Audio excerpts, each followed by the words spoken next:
মই ইন্তি বুঢ়া হয়। মই এথলেটিক্সৰ মোৰ ঘৰ বকতা বনিবিল, শিৱসাগৰ বকতা বনিবিলৰ হয়। মই এথলেটিক্সৰ লং জাম্প, ট্ৰিপল জাম্প আৰু 4x100 মিটাৰ ৰিলে ৰেচত আমেৰিকাৰ বাৰ্মিংহামৰ আলাবামাত যিটো ৱৰ্ল্ড পুলিচ এথলেটিক্স চেম্পিয়নশ্বিপ হৈছিলে তাত 3টা সোণৰ পদক পালোঁ। ভাল লাগিছে। হয়, বহুত ভাল লাগিছে। একচুৱেলি মোৰ এইটো সপোন আছিলে। ইণ্টাৰনেশ্যনেলটো মোৰ লাইফৰ ফাৰ্ষ্ট টাইম হয়। এইটো মোৰ সপোন আছিলে কি মই একবাৰ ইণ্টাৰনেশ্যনেল খেলোঁ।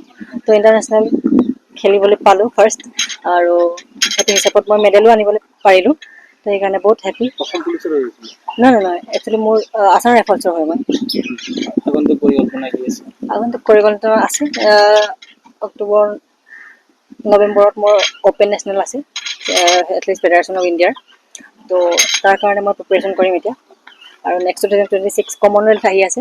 তো তাৰ কাৰণে মই যিমান পাৰোঁ চেষ্টা কৰিম যে মই ভালদৰে প্ৰেক্টিছ কৰোঁ, ভাল পাৰফৰ্মেঞ্চ বনাবৰ কাৰণে, যাতে মই কমনৱেলথতে চিলেকশ্যনত মানে মই ভাল পাৰফৰ্মেঞ্চ তেতিয়া চিলেকশ্যন হ'ব পাৰোঁ গেম খেলিবৰ কাৰণে। যিখিনি উঠি অহা খেলুৱৈ আছে, বহুত আছে, টেলেণ্টেড প্লেয়াৰ্ছ আছে আমাৰ অসমতে। তেওঁলোকে যাতে ভালদৰে প্ৰেক্টিছ কৰক, ভালদৰে চেষ্টা কৰক, তেওঁলোকেও বহুত আগত যাব পাৰিব। কাৰণ কেলৈ মেইনলি হৈছে আজিকালি ভালদৰে মনোযোগ দিব লাগিব একচুৱেলি। এইটো নহয় যে আজি মই প্ৰেক্টিছ কৰিছোঁ, কাইলৈ প্ৰেক্টিছ নাযাওঁ।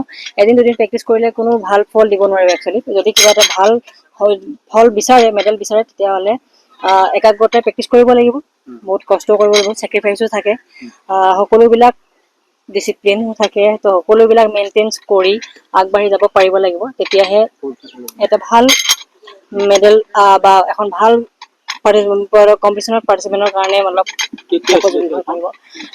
মোৰ সেইখন হৈছিলে 27 জুনৰ পৰা ষ্টাৰ্ট হৈছিলে, 27 জুনৰ পৰা 6 জুলাইলৈকে।